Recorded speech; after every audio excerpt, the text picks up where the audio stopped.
Hello hi welcome to குக்லாஸ் kitchen. இன்றைக்கி நம்ம கிச்சனில் ஒரு சிம்பிளான டிஃபனுக்கு சட்னி தான் பார்க்க போகிறோம். நம்ம எல்லாருமே வந்து இந்த இட்லி மிளகாய் பொடி வந்து செய்வோம். சப்போஸ் நம்ம பொடி தீர்ந்து போயிடுச்சுன்னா காரத்தூள் இந்த பூண்டெல்லாம் போட்டு செய்வோம். நானும் இன்றைக்கி அதுதான் செய்ய போகிறேன். ஸோ அது கூட இன்னொரு இன்க்ரீடியண்ட் வந்து ஆட் பண்ண போகிறேன். அது சேர்க்கும் பொழுது இன்னுமே டேஸ்ட் ரொம்ப நல்லாயிருக்கும்.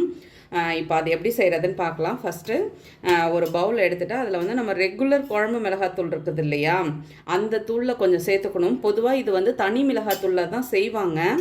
தனி மிளகாத்தூளில் செய்யும்பொழுது காரம் ரொம்ப ஜாஸ்தியாக இருக்கும். அதனால் நான் இப்போ காரம் எடுக்கக்கூடாது, இதை செய்து காட்டலான்றதுக்காக இன்றைக்கி நான் கொஞ்சமாக செய்கிறேன். நீங்கள் இது செய்யும் பொழுது கொஞ்சம் குவான்டிட்டி அதிகப்படுத்திக்கோங்க.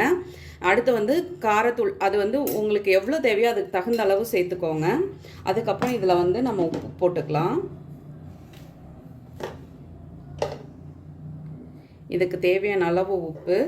ஃபஸ்ட்டு இதை நல்லா மிக்ஸ் பண்ணிக்கலாம்.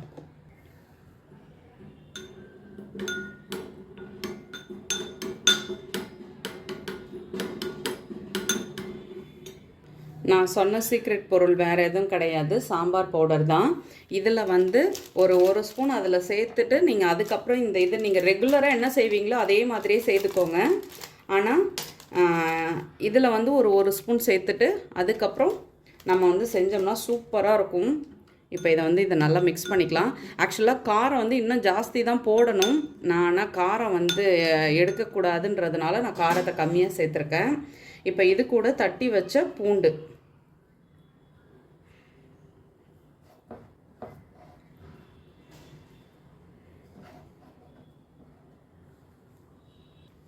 இப்போ தாளிப்பு கரண்டி வச்சாச்சு. நான் வந்து ஒரு 1.5 ஸ்பூன் அளவு நல்லெண்ணெய் தான் சேர்த்துருக்கேன். நீங்கள் எந்த எண்ணெய் வேணாலும் சேர்க்கலாம். நல்லெண்ணெய் சேர்த்தோம்னா கொஞ்சம் டேஸ்ட் நல்லாயிருக்கும். அதுக்காக இப்போ எண்ணெய் சூடாகட்டும்.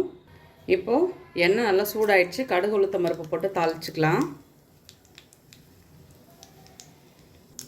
அடுத்து கருவேப்பிலை போட்டுக்கலாம். இப்போது இந்த தாளிப்பை இதில் சேர்த்துக்கலாம்.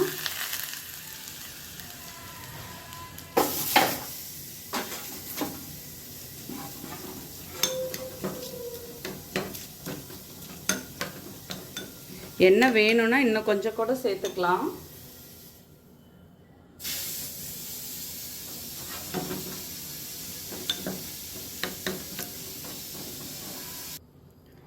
அவ்வளோதான், ரெடி ஆயிடுச்சு. நான் ஏற்கனவே இது ஒன்று போட்டிருக்கேன்.